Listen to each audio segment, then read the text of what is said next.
Good morning, Chairman Comer, Ranking Member Raskin, and distinguished members of the committee. My name is Kimberly Cheadle, and I am the Director of the United States Secret Service. I appreciate the opportunity to appear before you today.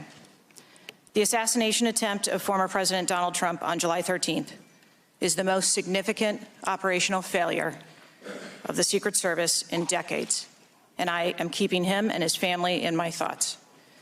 I would like to offer my sincerest condolences to the family of Corey Comparator, a former fire chief and a hero who was killed in this senseless shooting. I would also like to acknowledge those who were injured in Butler, David Dutch and James Copenhagen, and I wish them a speedy recovery.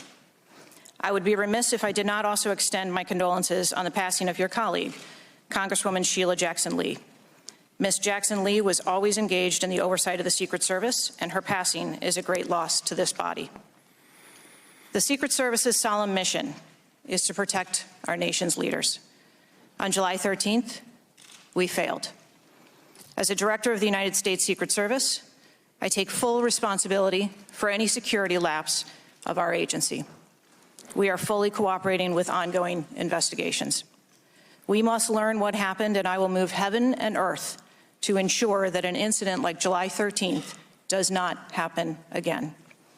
Let me state unequivocally, nothing I have said should be interpreted to place blame for this failure on our federal, state, or local law enforcement partners who supported the Secret Service in Butler. We could not do our job without them.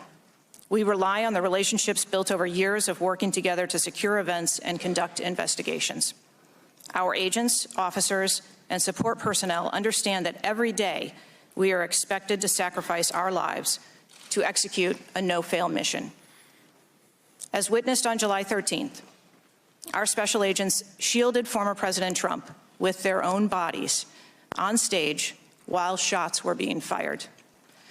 Selflessly willing to make the ultimate sacrifice without hesitation, I am proud beyond words of the actions taken by the former president's detail, the counter-sniper team who neutralized the gunman, and the tactical team who was prepared to act. I will be transparent as possible when I speak with you, understanding, though, at times that I may be limited in providing a thorough response in this open setting due to associated risks with sharing highly sensitive protective methodologies. I do not want to inadvertently provide you today with inaccurate information. Since January 1st, 2024, the Secret Service has successfully secured over 7,500 sites. Every protective advance comes with its own set of challenges and requires a customized mitigation strategy, including specific assets. Security plans are multi-layered, providing 360 degrees of protection. These layers include personnel, technical, and tactical assets, which are a force multiplier for our protective posture. During every advance, we attempt to strike a balance between enabling the protectee to be visible and our protective requirements to be secure. I know this because I have spent 29 years in this agency. I came up through the ranks.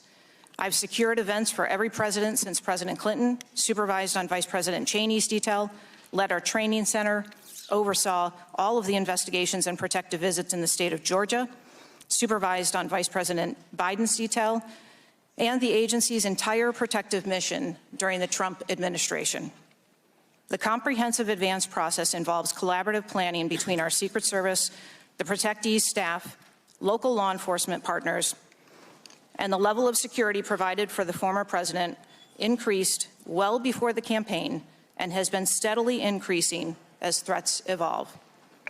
The security plan included a full assessment of the Butler Farm showgrounds to identify security vulnerabilities and craft a security plan for the protectee, attendees, and the public. Immediately following the assassination attempt, I directed the activation of my crisis center. I assembled my executive team to begin surging more protective resources to the former president and to ensure the wellness of our people post-incident, all while securing an active crime scene. I immediately ordered a reevaluation of the Republican National Convention security plan, and I increased the security posture in the National Capital Region for all permanent protectees and sites. At the same time, I initiated a mission assurance investigation within our agency.